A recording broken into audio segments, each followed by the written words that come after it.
May your holidays be filled with happiness and good cheer.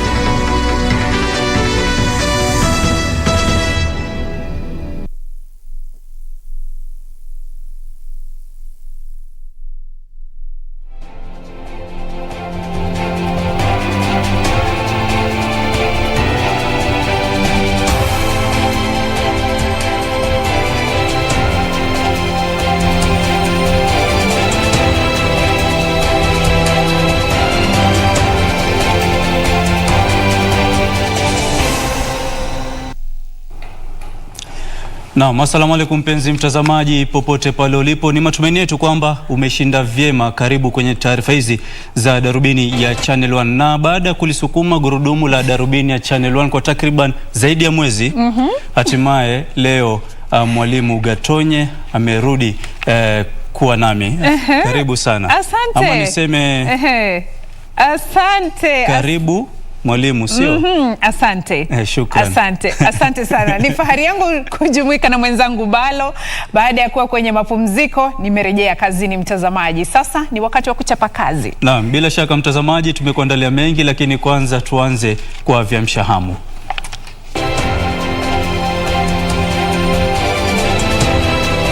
Bunge la Taifa lapiga kura kuamua hatima ya mswada tata wa marekebisho wa mwaka huu wa vyama vya kisiasa. Kiwango cha maambukizi ya COVID-19 nchini chafikia asilimia 29.7. Marais wa Jumuiya ya Afrika Mashariki wapitisha hoja 7 kati ya 10 kuhusu kujumuisha Jamhuri ya Kidemokrasia ya Kongo kwenye jumuiya hiyo.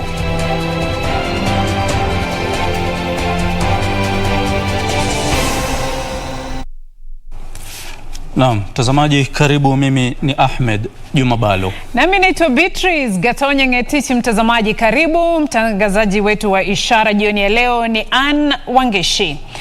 Naibu wa Rais William Ruto sasa anasema kuna njama mpya ya kuwalazimishia Wakenya rais, lakini akasema njama hiyo haitafaulu. Ruto ambaye alihutubia msururu wa mikutano ya hadhara mjini Garissa alisema njama hiyo itaangushwa jinsi ulivyoangushwa mchakato wa BBI ambao amesema ulinuiwa kuhakikisha kuwepo kwa rais mwenye mamlaka makuu.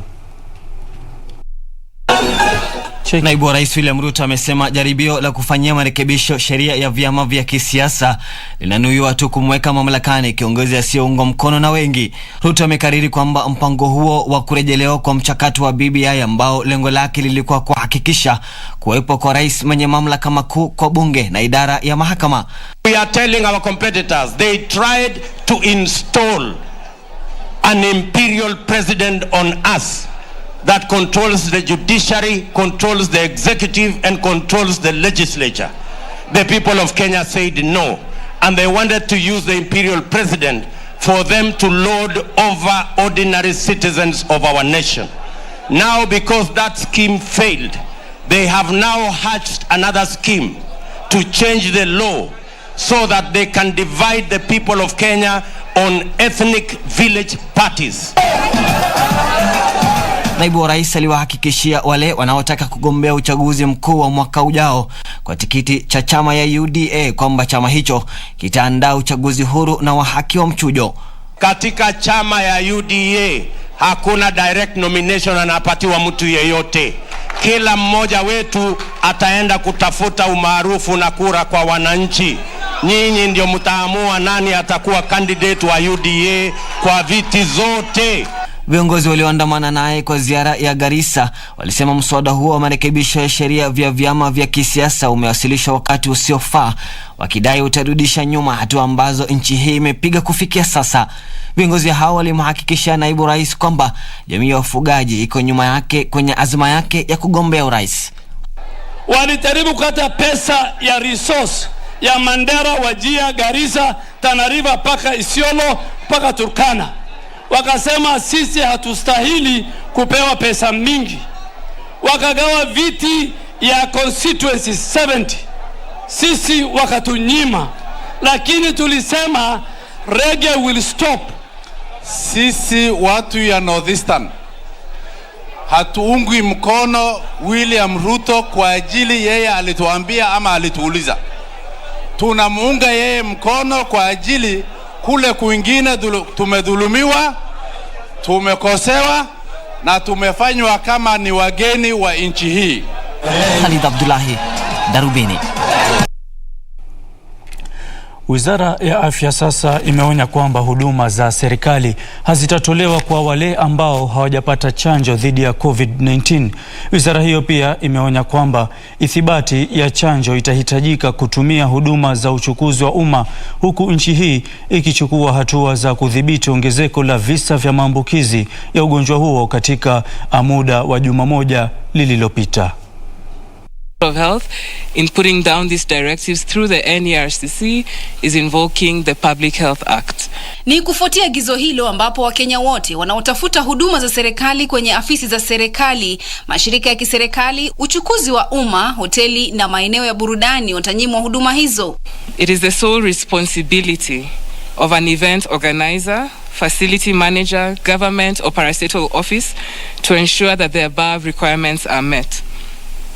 In the event of non-compliance, action shall be taken, which may include the following: withdrawal of license of the institution and of court proceedings. Each establishment or facility shall be required to nominate or designate a person responsible for verifying vaccination certificates at all facility access points. Katibu mkuu mwandamizi katika Wizara ya Afya Daktari Masi Mwangangi amesema kuwa hatua hiyo inanuia kudhibiti ongezeko la visa vya COVID-19 vinavyoshuhudiwa nchini kwa sasa. Kiwango cha maambukizi leo ni 29.7. As you go to that supermarket, you need to be protected, and you need to protect those who you will find there shopping who are vaccinated. As you go to that hotel for holiday, you need to protect the staff. We need to protect yourself and those who are also holidaying in that hotel. So the Ministry of Health, together with all the different designated mandatory officers of all the different institutions, are expected to ensure that these measures are adhered to. Wale wanaonuia kusafiri kuja nchini watahitajika kuonyesha cheti cha chanjo dhidi ya COVID-19 na kudhibitisha kwamba wamepimwa katika muda wa saa 24 na hawana ugonjwa wa COVID-19. Children below the age of 5 are exempted from PCR-based tests. Proof of vaccination will also be expected against COVID-19 with a WHO-approved vaccine. Children below 18 years of age are exempted from COVID-19 vaccination certificate presentation. We also require travelers to show us proof of submission of their daily health status. Akiwahimiza Wakenya kujitokeza kwa wingi kupata chanjo, kaimu mkurugenzi mkuu wa Wizara ya Afya Daktari Patrick Amoth amesema kuwa wale waliopata chanjo wamekuwa dhabiti hata baada ya kuambukizwa aina mpya ya Omicron. Persons admitted in various critical care units in the entire republic. Out of these 15, 10 are not vaccinated at all. So that's about 67% of the population admitted in critical care are not vaccinated. 5 are fully vaccinated. So Wizara hiyo inasema itatoa mwongozo kuhusu dozi ya 3 ya chanjo baada ya kundi la ushauri kuwasilisha ripoti. Katika muda wa saa 24 zilizopita, nchi hii imenakili visa 3,328 kufuatia sampuli 11,197 kupimwa. Nikiripotia Darubini, mimi ni Zainab Said. Tukiachana na taarifa yake Zainab, bunge la kitaifa leo lilipiga kura ya kuamua hatma ya mswada tata wa marekebisho ya sheria ya vyama vya kisiasa baada ya naibu wa spika Moses Cheboi kumtaka aliyewasilisha hoja hiyo ajibu. Wabunge 113 walipiga kura kuunga mkono mswada huo huku 68 wakiupinga. Lakini ushindi huo haukudumu kwa muda mrefu, kwani majaribio yao ya kutaka mjadala kuhusu mswada huo ukamilishwe ulisimamishwa kutokana na mapendekezo ya marekebisho mengi kwenye mswada huo ambayo baadaye walitaka mswada huo wote ubadilishwe. You need to be here.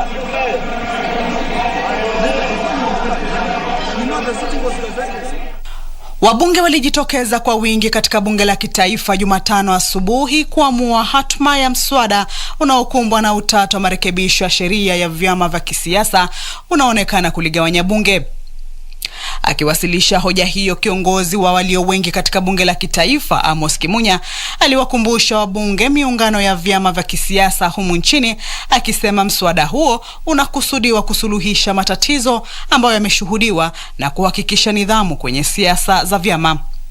Wanaunga mkono mswada huo walitoa wito kwa wenzao wajiondoe kwenye siasa duni na kutafakari kuhusu hali ya baadaye ya nchi hii, wakisema miungano ya kisiasa itaendelea kuwepo. You could hear people raising issues of previous coalitions, Mr. Speaker.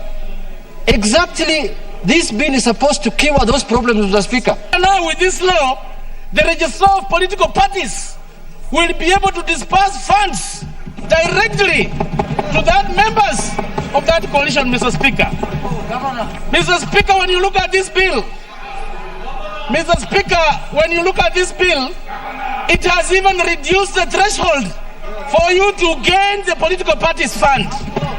Registration of the coalition is very important, such that in case of any agreement that happens, Honorable Speaker, what was agreed within the coalition is registered by the political party's registrar.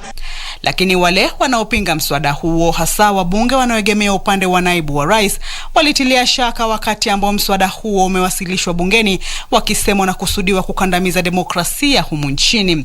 The definition of what is a political party, Mr. Speaker, cannot be changed by a legislative enactment, Mr. Speaker. And that's what this bill, Mr. Speaker, is trying to do. One cannot talk of free general elections when parties are also not free to run their affairs. What is, however, clear is that the bill was brought as a decoy to change the terrain of political parties. Mjadala huo hata hivyo uliamuliwa kupitia kwa kura, huku wabunge 113 wakiunga mkono na 68 wakiupinga. Lakini mswada huo ulikumbwa na kizingiti kingine baada ya naibu wa spika kusema kulikuwepo mapendekezo mengi ya kufanyia marekebisho mswada huo, hata mengine ya kutaka ubadilishwe wote, jambo lililomlazimisha kusimamisha mjadala huo kwa muda usiojulikana. The committee of the whole house stage on the bill is automatically deferred to allow harmonization of the multiple amendments proposed to the bill. Subsequently, today's afternoon sitting shall be suspended and shall therefore not take place. Order, honorable members, order.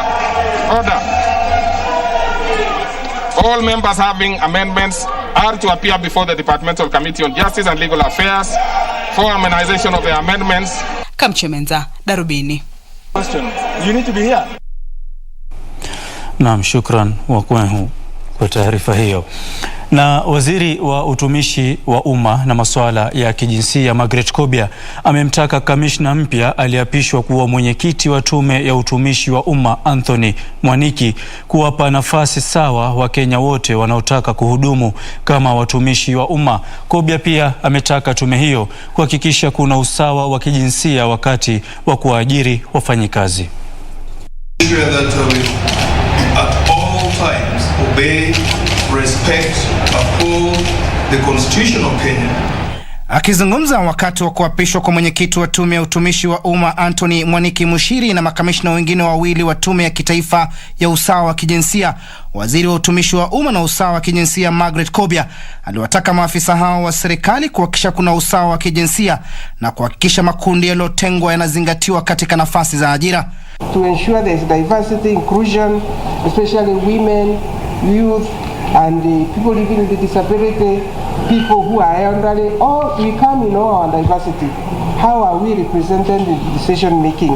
Therefore, I urge the new commissioners this year, according to gender index, which measures what effort or how we are moving towards getting to an equal world, Kenya has moved from number 118 in 2018 to number 95 in 2021. Matamshi yake yaliungwa mkono na Jaji Mkuu Martha Koome, ambaye alitaka maafisa wa tume hiyo kuzingatia kuapishwa kwao pamoja na kutimiza majukumu yao kuambatana na katiba.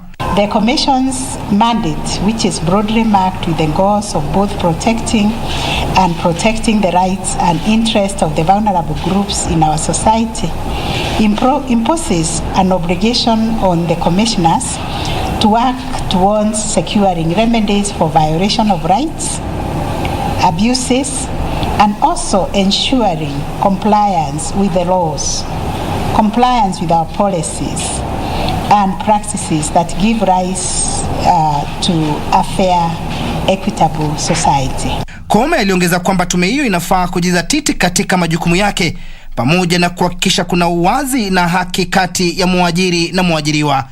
You must therefore strive in your work to ensure that the human dignity of all within our borders, especially the vulnerable groups, is protected and promoted at all the times.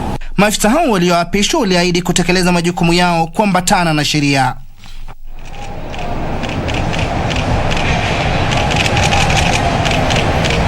Na mtazamaji, taarifa hiyo inatukamilishia awamu ya kwanza ya taarifa hizi za Darubini ya Channel 1. Kwa sasa tuelekea kwenye mapumziko mtazamaji, tukirejea ni taarifa zaidi kutoka humu nchini, kuna zile za biashara na pia spoti.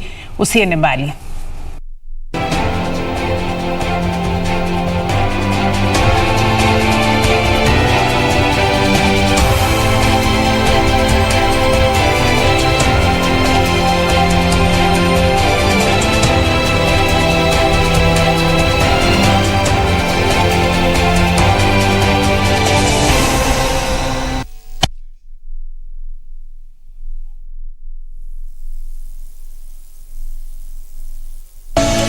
Life is precious. Do not gamble with it. Say no to bad driving. Treat your safety as your best love. Let no driver take it away from you. Protect it. Insist on safe driving. Your loved ones are waiting for you. Do not let them down. Drive safely. Highway safety is our responsibility. Speak out against bad driving.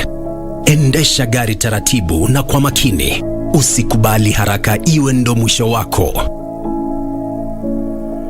This message is brought to you by the Government of Kenya.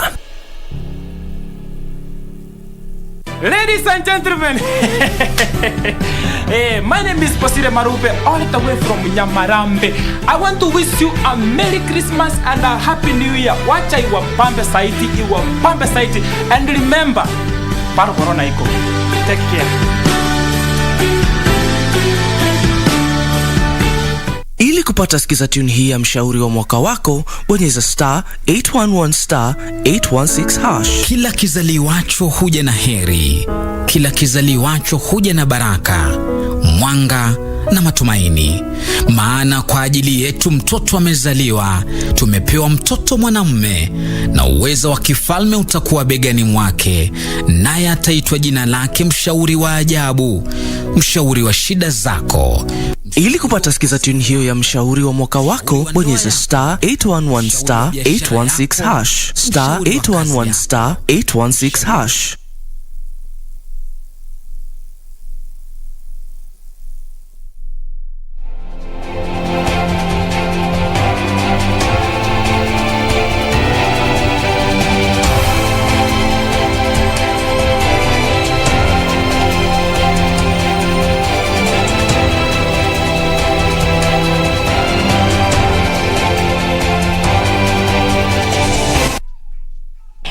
Karibu tena mtazamaji, unaendelea kutazama Darubini ya Channel 1 jioni ya leo.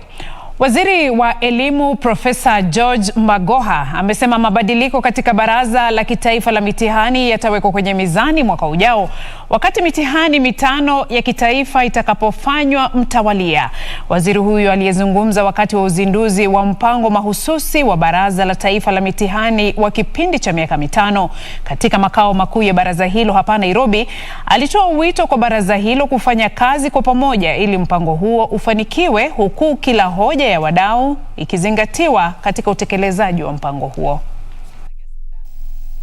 Baraza la Kitaifa la Mitihani NEC limezindua mpango mahususi wa 3 kama njia ya kushughulikia masuala ibuka katika sekta ya elimu yaliyotokana na sera mpya za serikali katika utekelezaji wa mtaala. Waziri wa Elimu George Magoha, ambaye alizindua rasmi mpango mahususi, alisema ipo haja ya kufuatilia utekelezaji wa mipango mahususi kila mwaka ili kutambua mafanikio na changamoto za mipango hiyo.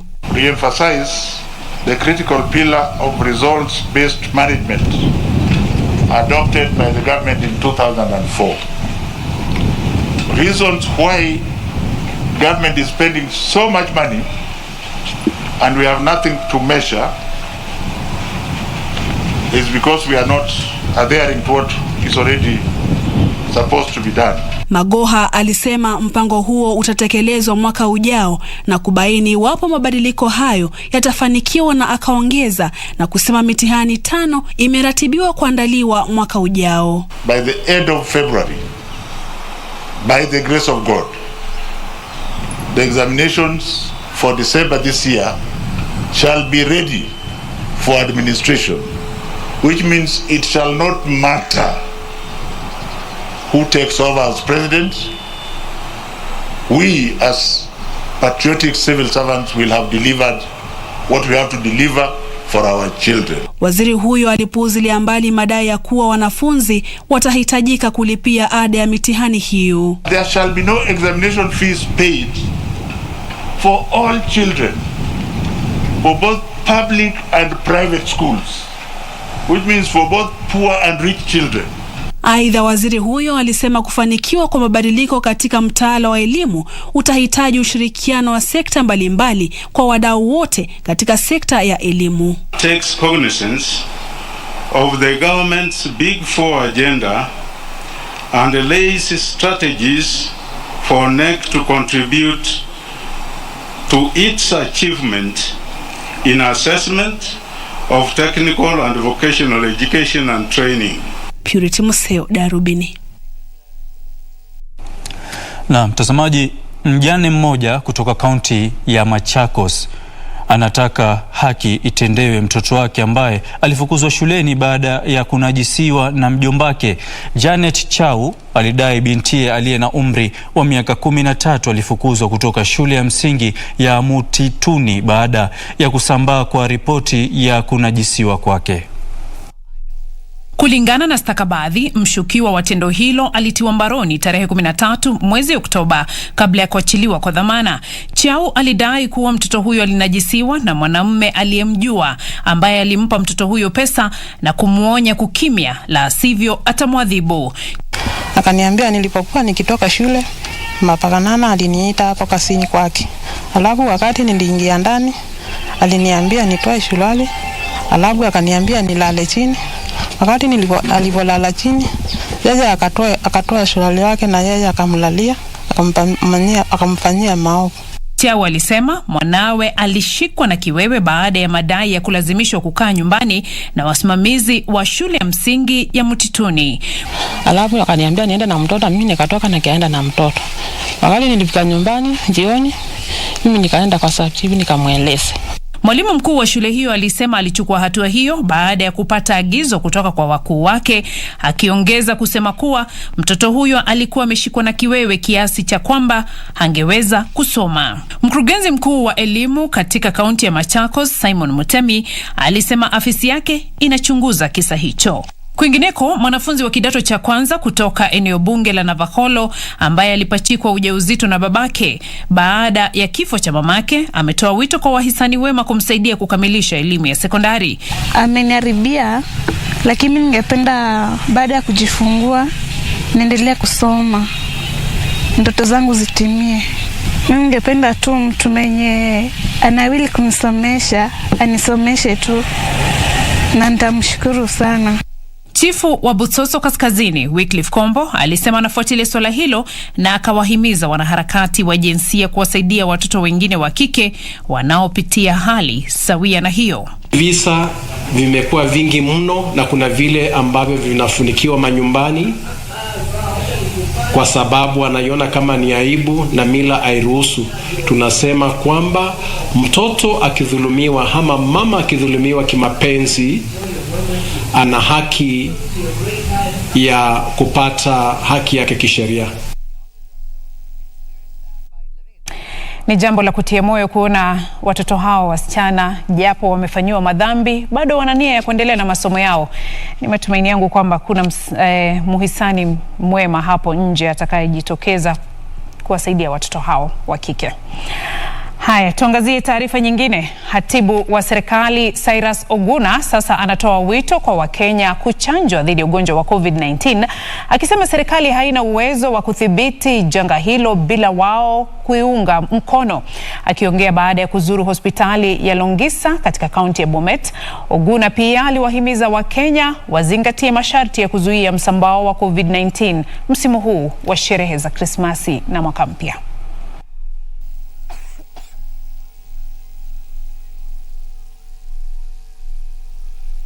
Ni kwamba chanjo ni kuzuia tu makali ya maambukizi, lakini pia kuweza kuzuia kwamba wewe ukipata usipitishe kwa mwenzako kwa njia ya haraka. Kwa hivyo tunapopata chanjo lazima pia tuunganishe na kanuni zingine. Hizo kanuni ni kwamba lazima tuvae barakoa, na nasema ni asante kwa sababu wengi hapa naona wako na barakoa za kwao. Pia tuweze kuweka hatua isiyopungua mita 1, ile tunaita social distance, lakini pia tuoshe mikono zetu. Inamaanisha kwamba tukiunganisha zote hizo 4, kupata chanjo, kuvaa barakoa, kuweza kuweka hatua isiyopungua mita 1 na kuosha mikono, tutakuwa tumepunguza msururu wa maambukizi ya corona. Kwa hivyo tunaomba tu wananchi wetu kwamba tujiandikishe, kwa sababu gharama ya matibabu haipo chini sana. Manake sote kwa kweli maisha ni magumu kwa wananchi, na tumekuwa na mazoea kila baada ya miaka 5 tunakuwa na matatizo ya kiusalama, matatizo ya kunakuwa kimbia hapa na pale. Miaka 5 sasa tuwe tumesahau mambo haya yote. Ina maana kwamba nyakati tunapokuwa kwenda kuchaguana, tuchaguane kwa njia ya amani, kwa sababu miradi hii tumestaja ya barabara, ya nguvu ya umeme, ya stima, ya mashule, hiyo 100% transition, hospitali hii na mengine mengi tuweze kuyalinda. Na mtazamaji, mjane mmoja wa umri wa miaka 50 mjini Nakuru amekuwa akitekeleza mpango wa kulisha familia zinazorandaranda barabarani, walemavu na wazee katika eneo analoishi. Mpango huo ulianza mwezi Aprili mwaka uliopita, ambapo ni watu 15 pekee waliopata mlo kila siku ya Jumatatu asubuhi. Sasa unashughulikia zaidi ya watu 350, na huku ulimwengu ukisherehekea msimu huu, Waithera Ng'ang'a ametoa wito kwa wahisani zaidi kushiriki kwenye mpango huo. Asubuhi na mapema mjini Nakuru, Waithera Ng'ang'a wa umri wa miaka 50 anaandaa mlo kwa watu 400. Chakula hicho kinapokuwa tayari kinasafirishwa hadi kwenye eneo la umma ambako watu wanakisubiri. Kabla ya mlo huo, watu waliokusanyika hapa huhubiriwa na Waithera na baadaye kupewa neno la kuwapa motisha. Hata katika uzee wenu Mungu anawajali na anawapenda. Hii inafuatiwa na shughuli kuu ya siku ambayo ni mlo. Mhisani huyo anasema kuwa mpango huo ulianzia mwezi Aprili mwaka uliopita, na ingawa ulianza na watu wachache, sasa umewavutia watu 400, miongoni mwao familia zinazoranda barabarani, wazee na walemavu. Mjane huyo hupata chakula kutoka kwa shamba ambalo amekodi linalozalisha mahindi na maharagwe. Tangu mwanzo wa mpango huo, wahisani wamekuwa wakimsaidia. Moyo wangu ukaumia nikikumbuka niko na kamchere kwa nyumba, niko na tumaharagwe. Moyo wangu ukaamua kwamba hata kama ni COVID na sijui itaishia wapi, sioni kwa nini niwe na chakula ya kesho na kuna mtu anakufa leo na njaa. Wale wanaonufaika wanamsifu Waithera. Huu ni mwaka wa pili akiwa anasaidia na wazee hapo, na kwa sababu naonekana sio hawa tu huwa zaidi ya 200. Hata Mungu anajua Mungu alimjua. Sikuwa na mtu wa kunipea chakula, pesa naenda kama kiwete, huwezi tembea. Watu wanatoka as far as Paruti, watu wanatoka Kaptembwa, sira family za chini, na wanakuja hapa kila siku ya Monday kuja kukura. Sasa huyu mama amekuwa kama mama yao, anawasaidia. Hata hivyo, ukarimu wake pia hukumbwa na changamoto. Mahala ambapo ninapikia ama mahala ambapo ninaishi ninakuwa na changamoto kwa sababu watu hawanielewi, wanaona kama ile kupika na kuni kwa ploti, kwa sababu mimi sina kwangu na komboa. Wanaona ni kama uchafu, wanasema ninawaletea moshi, ni kama ninaharibu environment, na wanaona ni kama si kazi nzuri na ni kama ninawasumbua.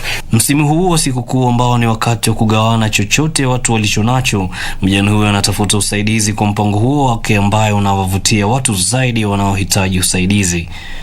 Yusufar, Darubini.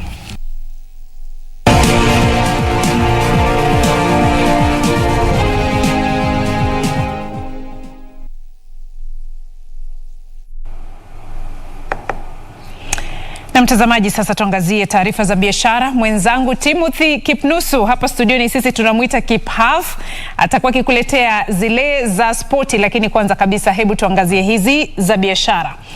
Sehemu nyingi za nchi zimekosa stima baada ya sehemu ya nyaya za kusambaza stima za laini ya kilovolt 220 ya Longalayani Suswa kuporomoka na kusababisha upungufu wa stima. Kampuni ya Kenya Power inasema imeanzisha mpango wa kusambaza stima kwa mgao kati ya saa 1 usiku na saa 3:30. Kwa habari hizi na nyinginezo, tuungane na ripota wetu aliyetuandalia taarifa hizi za biashara. Milingoti minne ya nyaya za kusambaza stima kutoka kituo cha kuzalisha stima kwa kutumia nguvu za upepo cha Ziwa Turkana, ambapo huchangia megawati 300 za stima kwenye mtandao wa usambazaji stima humo nchini, kuanguka katika sehemu ya Longonot County ya Nakuru na kusababisha upungufu wa kiwango cha stima. Taarifa kutoka kampuni ya Kenya Power imesema tukio hilo lilisababisha kuzimwa kwa kituo cha uzalishaji stima cha Turkana, ambacho kimeunganishwa na kituo kidogo cha usambazaji stima cha Suswa. Kulingana na wakazi, mlingoti wa kwanza ulianguka mwishoni mwa wiki na mingine 3 kuanguka muda mfupi baadaye na kuibua hofu katika sehemu hiyo. Kwanza hapa niko hapa 924 paka mianguka 4 ambayo sasa siko chini. This is not friendly. Haiwezi kaa tu na raia cause ikianguka ni dangerous. Ikikuangukia sasa ndio watakuja kukuchukua ama ndio watakuja kupata umeumizwa. Wakati huo serikali ya kaunti ya Kisumu imetia saini mkataba wa maelewano na shirikisho la kitaifa la vyama vya mafundi wa jua kali pamoja na kampuni ya Zahara Group ili kujumisha sekta hiyo ya kibinafsi kwenye mfumo wa malipo ya uzeeni na bima. Hii inaongezea mikataba iliyotiwa saini kati ya serikali ya kaunti hiyo na wawekezaji mbalimbali wakati wa kongamano la kimataifa la uwekezaji na maonyesho lililoandaliwa jijini Kisumu kwa minajili ya kusisimua uwekezaji. We have come up with a very unique program for dignifying the informal economic sector. That product is coming with the last expense component in it. You see a lot of arambes that are conducted in the villages because of very little money, even less than 20,000. This product for the last expense that is encompassed with this joint program is going to take care of that. Hatimaye halmashauri ya mawasiliano nchini imefutilia mbali leseni za vituo 60 vya redio na 19 vya runinga. Halmashauri hiyo imesema hatua hiyo ilichukuliwa baada ya vituo hivyo kukosa kuzingatia masharti ya leseni. Vituo hivyo 60 vya redio ni pamoja na Capital FM na Mbaito FM, ilhali vya televisheni ni pamoja na 3 Stones na Nairobi TVs. Vituo vilivyoathiriwa vina muda wa siku 30 wa kutimiza masharti yanayohitajika ya leseni zao.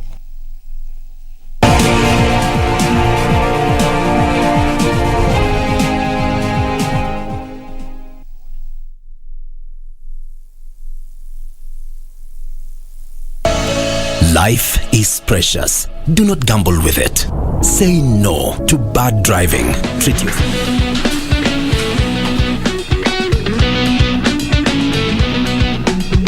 Oh yes, and that's how he was found. Dead. We're emailing you something big. You absolutely need to get out of here. If only we got that tape. You won't and will never bring me down. Usikubali haraka iwe ndo mwisho wako. This message is brought to you by the Government of Kenya.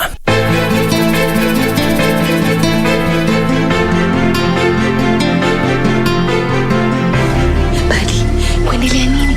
Unaona watu kwa gate. Ama ni macho yangu? Nisikize mimi. Baada ya tumevamiwa.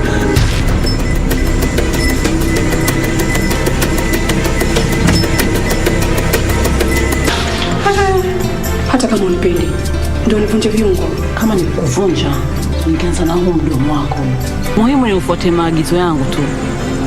Ila kabla tuingie ndani, kuna kitu nataka kuuliza na kuomba usinifiche.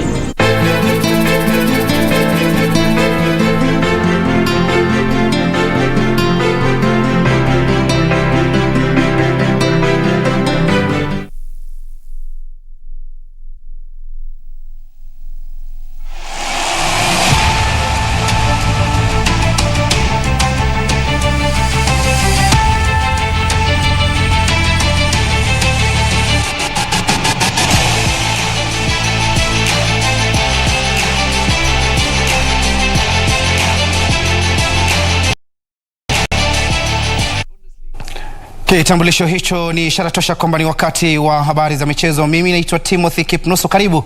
Waoniaji watano wenye sifa tele wataonia tuzo ya mvulana anayeimarika zaidi wakati wa sherehe za mwaka huu za kuwatuza wana michezo bora za soya zitakazoandaliwa mwezi Januari katika kaunti ya Kakamega. Waoniaji hao watano wanaongozwa na nyota wa riadha Emmanuel Wanyonyi aliyeshinda dhahabu katika mbio za mita 800 wakati wa mashindano ya dunia kwa chipukizi jijini Nairobi kwa muda wa dakika 1 sekunde 43.76. Wanyonyi atawania tuzo hiyo dhidi ya Harrison Wanyonyi aliyetwaa dhahabu katika shindano la kutembea kwa mara ya kwanza kwa taifa la Kenya. Mwanariadha mwingine aliyeteuliwa kwenye orodha hiyo ni Vincent Keter aliyeshinda mbio za mita 1500. Mbali na riadha, nyota wa raga Andrew Matoka pia ameorodheshwa sawa na mchezaji gofu Taimur Malik.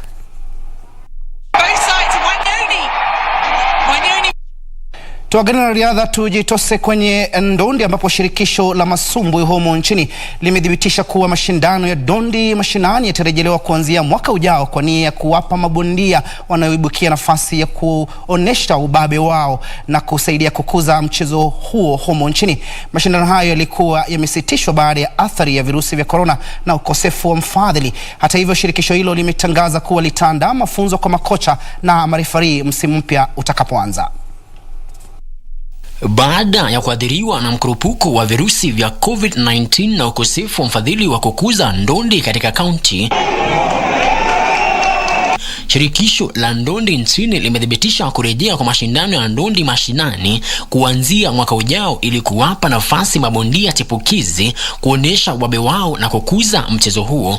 Shirikisho hilo lilikariri kuwa mashindano hayo yataandaliwa katika kaunti 5 tofauti.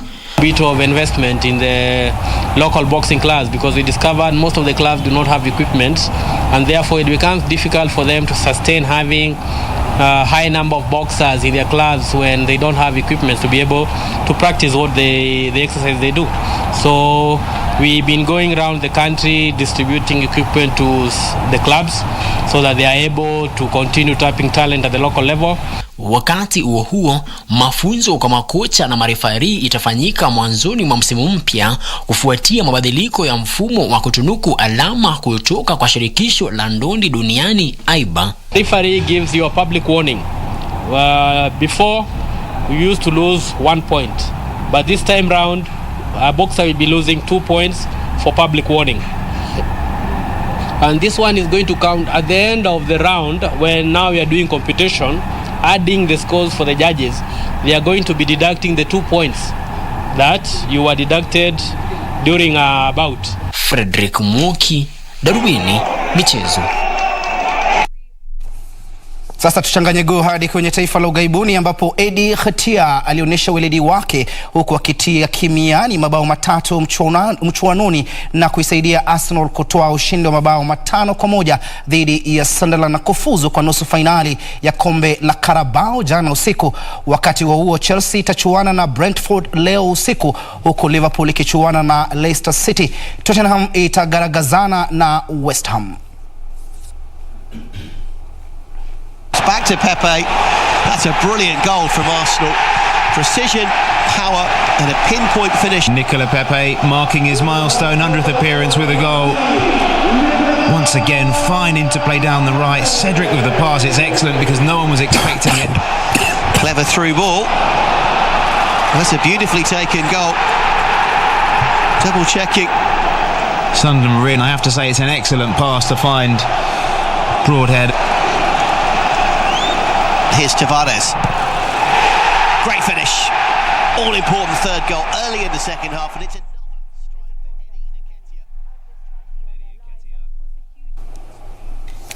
Ni hayo tu kwenye spoti. Naitwa Timothy Kipnusu. Tucheze tena hapo kesho. Kazi kwako Bhalo pamoja na Gatonye. Shukran Kipaf kwa taarifa hizo za spoti. Mtazamaji mmoja hapa nimemwona amemwandika, anasema namuona mtangazaji wetu Bhalo yuko taabani na homa sijui. Na ni kweli, pole sana mwenzangu. Jamani umengangana. Nimejilazimisha kuja kazi siku ya leo, lakini kuanzia jana usiku shukran sana. Kuanzia jana usiku nimekuwa na homa kali. Lakini lazima kazi ifanywe. Na mtazamaji, hapo ndipo tunafikia mwisho, lakini kabla ya kuondoka studioni, kama ilivyo ada, mwenzangu tujifunze mawili matatu kwenye lugha ya ishara. Na sasa hivi tuko kwenye msimu wa Krismasi na ningependa kukufunza kusema Happy Christmas kwa lugha ya ishara. Unapoenda ushago, wakati mahali popote mahali unaenda, iwapo utahitaji kutumia lugha ya ishara, basi Happy Christmas, Happy Christmas, Happy Naam, shukran sana mwalimu, tumekumiss hapa darasani na wakati umerudi. Na mtazamaji, nilivyojua Beatrice alikuwa kwa unajua ni mwanahabari mwaka 2014, nikatoka KBC nikarudi 2021, nikaona kwamba kumbe Beatrice pia ni mwalimu wa lugha ya ishara. Amekwenda likizo, amerudi na nimegundua jambo jipya kwamba Beatrice ni mwimbaji na ni msanii wa nyimbo za Injili. Tembelea YouTube na umtafute Beatrice Gatonye uone akiimba nyimbo za Injili na sauti yake ya kuvutia. Na hapo kesho mwendo wa asubuhi kwenye Good Morning Kenya, sio? Atakuwa hapo. Atakuwa hapo kukueleza safari yangu ya uimbaji, kwa sababu wengi bila shaka imewapata surprise. Good Morning Kenya. Nitakueleza jinsi safari yangu ya uimbaji imekuwa. Tembelea YouTube channel Beatrice Gatonye Music, furahia nyimbo za Injili hapo. Na hapo kesho asubuhi tegea kwenye Good Morning Kenya kwenye runinga hii ya kitaifa ya KBC. Ujue mengi zaidi kuhusu Beatrice Gatonye na usanii wa Injili. Asante, imekuwa ni fahari yangu kurudi kazini tena baada ya likizo pamoja na mwenzangu Bhalo. Tutakuwa hapa kuhakikisha unaendelea kupokea Darubini ya Channel 1 kwa njia iliyo shwari kabisa. Asante sana kwa muda wako, tukutane hapo kesho majaliwa. Mimi naitwa Beatrice Gatonye Ngetich, mtangazaji wa ishara Ann Wangeshi. Na mimi ni Ahmed Juma Bhalo, tukutane hapo kesho iwapo nitakuwa na nguvu za kuingia kazi. Assalamu alaikum.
you could be seated there, not knowing you're the newest millionaire in town.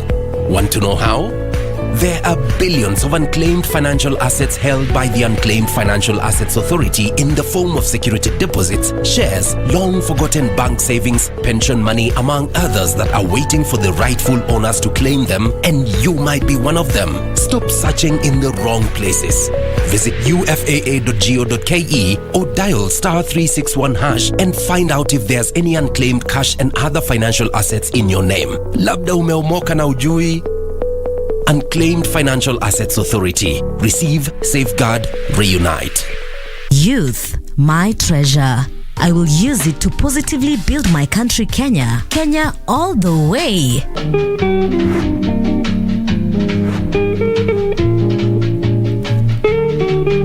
Okay, ulinipatia hii physical.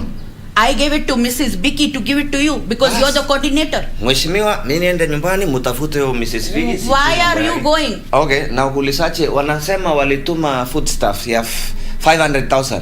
Hii mwili inakaa imekula food stuff ya 500,000. Hata mimi nashangaa. This message is brought to you by the government of Kenya. It's the season of sharing and making merry, and your favorite TV station is here to make your Christmas more memorable. Watch KBC Channel 1 this holiday season and stand a chance of winning thousands of shillings in cash prizes and shopping vouchers. Look out for our trivia questions and get rewarded for answering the questions correctly. KBC Channel 1, giving you 1,000 reasons to be happy.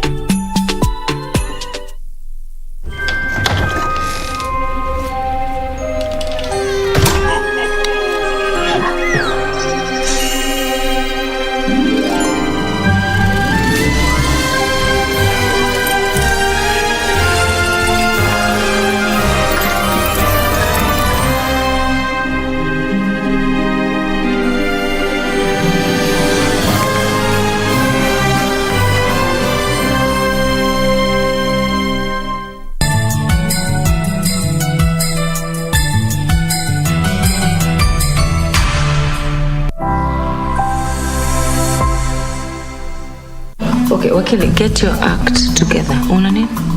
Na huu mdao tuliojuana haujaona faida yangu maishani pako. Kwa nini? Wataka nini? Naona pia umeanza kunikasirikia. Kama wataka vita, nenda ukatafute mbuyu, pigane nao. Maajabu gani haya yametokea? Nina ujauzito.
nisikize mimi. Baada ya tumevamiwa. Maya, nisikize, tulia.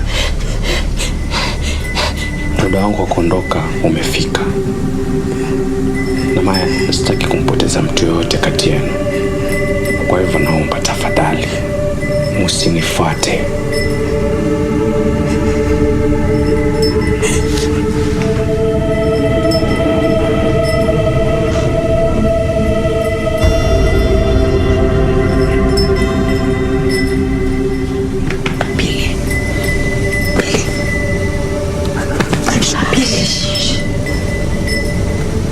Wasikia wavudude vinavyolia? Sikia niko macho. Shu.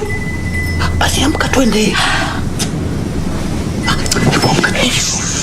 Nini wewe? Njoo wewe.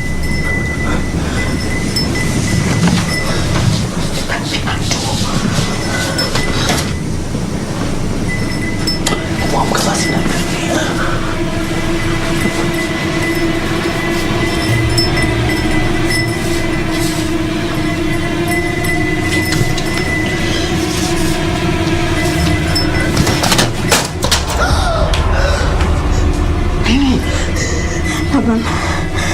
Mambo yako sawa. Umaanisha nini?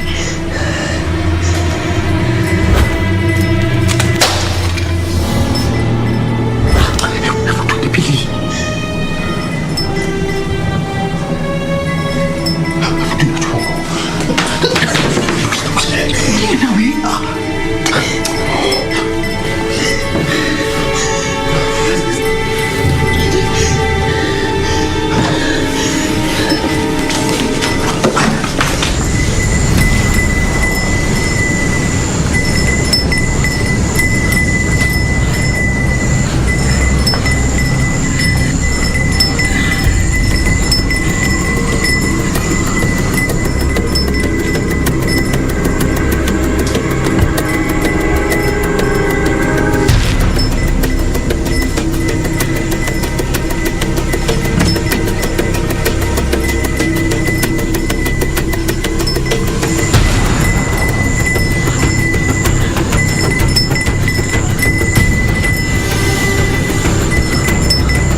Sorry. Ulikuwa wapi? I've been looking for you all over.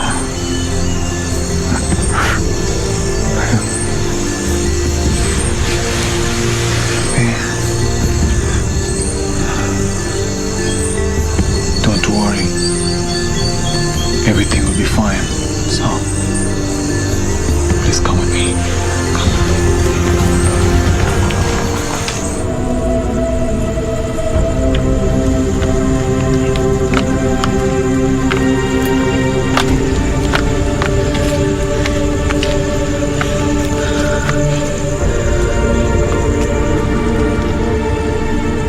Kazi yako imekamilisha mama. Ulimfikisha. Vizuri, mwacheni hapa mwingie ndani. Kazi ndio imeanza sasa. Asante.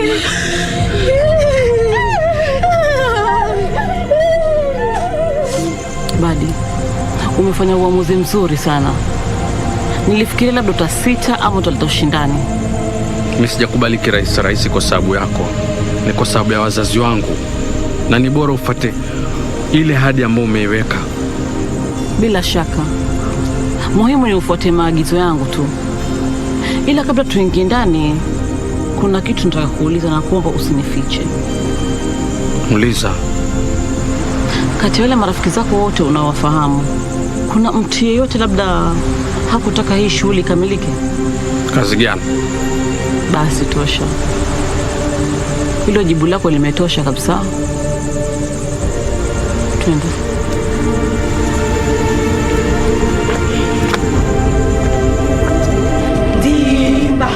Nzimba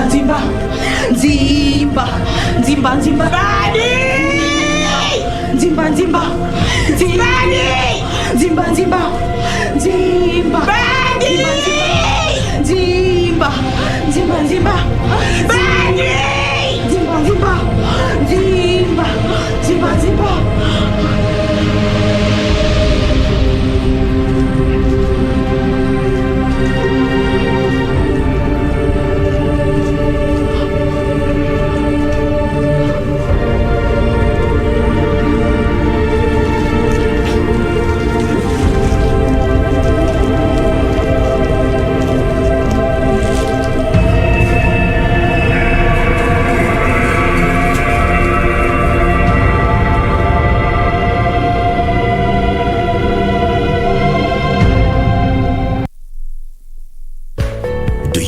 You could be seated there, not knowing you're the newest millionaire in town.